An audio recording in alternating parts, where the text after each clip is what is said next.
আজ যে মুভিটার গল্প বলবো তার নাম হচ্ছে দ্য ব্যাড শেপার্ড। একদল বন্ধু মজা করতে বের হয়েছিল শিকারে, কিন্তু ভাগ্য তাদের হাতে তুলে দেয় টাকা ভর্তি এক ব্যাগ। আর সেই মুহূর্ত থেকে শুরু হয় ভয়, লোভ আর মৃত্যুর খেলা। আর 4 বন্ধু গাড়ি নিয়ে ছুটে যাচ্ছিল গভীর জঙ্গলের ভিতরে। হঠাৎ তাদের সামনে দেখা দিল এক মহিলা, অসুস্থ, হাঁটতে কষ্ট হচ্ছে, হাতে একটি বন্দুক আর কাঁধে বড়সড় একটি ব্যাগ। কিছু বুঝার আগে সেখানে ঘটে যায় একটি দুর্ঘটনা। গাড়ির ধাক্কা মহিলাটি মাটিতে লুটিয়ে পড়ে। গাড়ি থেকে তারা তাড়াহুড়ো করে নেমে দৌড়ে গিয়ে দেখে মহিলাটি মারা গেছে, আর মহিলাটির পাশে ব্যাগ ভর্তি টাকা পড়ে আছে। যেন হঠাৎ আকাশ থেকে তাদের সামনে নামলো এক পলবনের সিন্ধুক। পল চেয়েছিল পুলিশকে খবর দিতে, কিন্তু জন সে সবসময় দলের নেতৃত্ব নিত এবং বলল এই সুযোগ জীবনে একবারে আসে। টার্ভিস আর লিওনার্দো জনের কথা রাজি হয়ে যায়। অজানা নারীর দেহ তারা লুকিয়ে রাখলো তাদের গাড়িতে, আর টাকা ভর্তি ব্যাগ নিজেদের করে নিল। কিন্তু এখানেই শেষ নয়। কিছুক্ষণ পর তারা দেখে পুলিশের গাড়ি এসেছে। পুলিশ অফিসার যখন তাদেরকে জিজ্ঞাসাবাদ করতে শুরু করে যে তোমরা এখানে কেন আসছো, এখানে তোমাদের কি কাজ, তখন তারা পুলিশের অফিসারের সাথে কথা না টিকতে পেরে ফেসে যায়। পরে পুলিশ অফিসারকে গুলি করে এবং পুলিশ অফিসারের নিথর দেহ মাটিতে পড়ে আছে।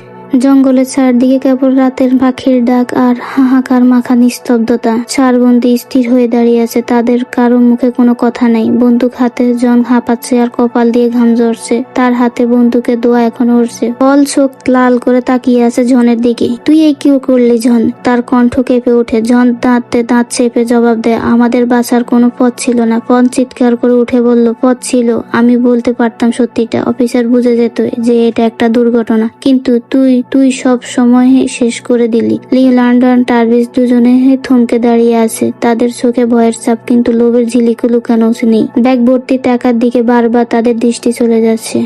শেষ পর্যন্ত তারা 4 জন সিদ্ধান্ত যে ঘটনা এখানে শেষ করতে হবে। অফিসারের দেহ তারা অন্ধকার বনের গভীরে টেনে নিয়ে যায়, মাটি খুঁড়ে কাদার মধ্যে চাপা দেয়। চারদিকে বনের গন্ধ, রক্তের ধোঁয়া আর অপরাধবোধের ভার যেন এক ভয়ানক আবহ তৈরি করে। পল তখন মাটির দিকে তাকিয়ে ফিস ফিস করে বলে, আমরা আর আগের মতো থাকবো না। কেউ উত্তর দেয় না। বাড়ি ফিরে তারা আগুন জ্বালায়। রাত নামছে, অরণ্যের নিস্তব্ধতায় শুধু আগুনের টুকটুক শব্দ। 4 জনের মুখে অস্থিরতা। টাকার ব্যাগে তাদের মাঝে পড়ে আছে, কিন্তু তার ওজন যেন পাহাড়ের মতো। সেই সময় এক অদ্ভুত কণ্ঠ শোনা গেল, কি সুন্দর রাত, তাই না? 4 জনই তখন চমকে ঘুরে তাকালো। গাছের ফাঁক দিয়ে একজন ঢুকছে, অচেনা লোক, পরনে গাঢ় রঙের জ্যাকেট, চোখে অদ্ভুত শান্তি। তার ভেতরে কোনো ভয় নেই। সে ধীরে ধীরে আগুনের আলো এসে দাঁড়ালো। আমার নাম সিডনি। তোমার কাছে কিছু আছে যা আমার? জন তীক্ষ্ণ দৃষ্টিতে তাকালো। তুই কে? এখানে কিভাবে এলি? সিডনি মুচকি হাসলো। আমি ভেড়িয়া, তবে খারাপ ভেড়ি। তোমাদের কাছে যে টাকা আছে সেটা আমার। 4 বন্ধু মুহূর্তেই বুঝলো যে সেই ব্যাগের কথাই বলছে। বাতাস আরো ভারী হয়ে উঠলো। জন চট করে বন্দুক তুলে আর সিডনিকে বেঁধে ফেললো। কিন্তু আশ্চর্যের বিষয়, সিডনি একবারও ভীত হলো না। সে বরং 4 জনের দিকে তাকিয়ে শান্তভাবে বসে রইল, যেন তারই সব নিয়ন্ত্রণে আছে। কিছুক্ষণ পর তারা 4 বন্ধু বুঝতে পারছে যে তাদেরকে কেউ ফলো করতেছে। তারা তখন সেই লোকটির পিছনে ধাওয়া করে এবং লোকটিকে ধরে ফেলে এবং তাকে জিজ্ঞাসা করে যে তুমি এখানে কি করো? তুমি কি সিডনির লোক? তখন লোকটি বলে যে আমার এখানে একটি বাড়ি আছে, আমার স্ত্রী, সন্তান আছে, আমি একজন ভালো মানুষ, তোমরা আমাকে ছেড়ে দাও। কিন্তু সবাই জানতো সে একজন ভালো লোক। তারপরও পুলিশের কাছে সব বলে দিবে তাই ভেবে তাকে তারা মেরে ফেলে। সময় গড়াতে লাগলো। আগুন ধীরে ধীরে নিভে আসছে। বাড়িতে নীরবতা। সেই নীরবতার ভেতর সিডনির কণ্ঠে কেটে গেল সিডনি তখন পলকে বলে যে পল, তুই জানিস তো তোর স্ত্রী আসলে তোর নয়। পল বুক উচকালো। কি বলতে চাচ্ছ তুমি? সিডনি মৃদু হেসে বলল, তোর সবচেয়ে কাছের বন্ধু ট্রাভিসের সাথে সে অনেক আগেই সম্পর্ক করে রেখেছে। পলের মাথায় যেন বজ্রপাত হলো। ট্রাভিস তড়িঘড়ি করে বলতে লাগলো, না, এটা মিথ্যে পল। ও আমাদের বন্ধুত্বের সম্পর্ক ভাঙতে চাইছে। কিন্তু সন্দেহের আগুন জ্বলে উঠলো পলের চোখে। এরপর সিডনির দৃষ্টি ঘুরলো জনের দিকে। জন, তুই তো গুলি ছোড়ার অভ্যস্ত। অফিসারকে মারলি তো আজ, কিন্তু আগের বছর যে একটা লোককে মেরেছিস, সেই খুনের কথা কি তোর বন্ধুরা জানে? জনের মুখ তখন শুকিয়ে গেল। বাকিরা বিস্ময় চোখে তাকিয়ে রইল। লিওনার্দো তখন বলে যে এগুলো কি? আমাদের কি তুমি কিছু জানাবে? তখন জন বলল, আমি একটা মেয়েকে ভালোবাসতাম, তার সাথে আমার সম্পর্ক ছিল।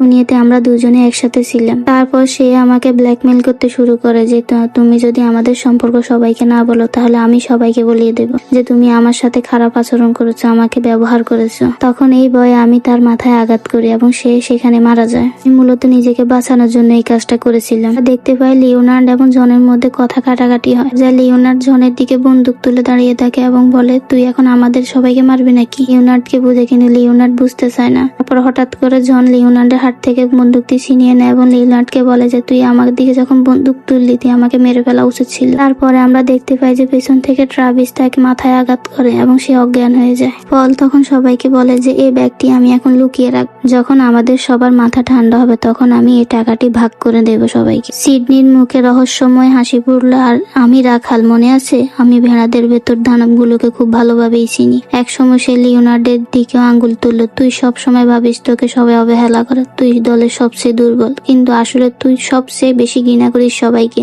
আজ রাতে তোর সেই ঘৃণা বেরিয়ে আসবে। শ্বাসবাসে নেমে এলো এক অদ্ভুত ভয়, মনে হলো যেন বন শ্বাস আটকে রেখেছে।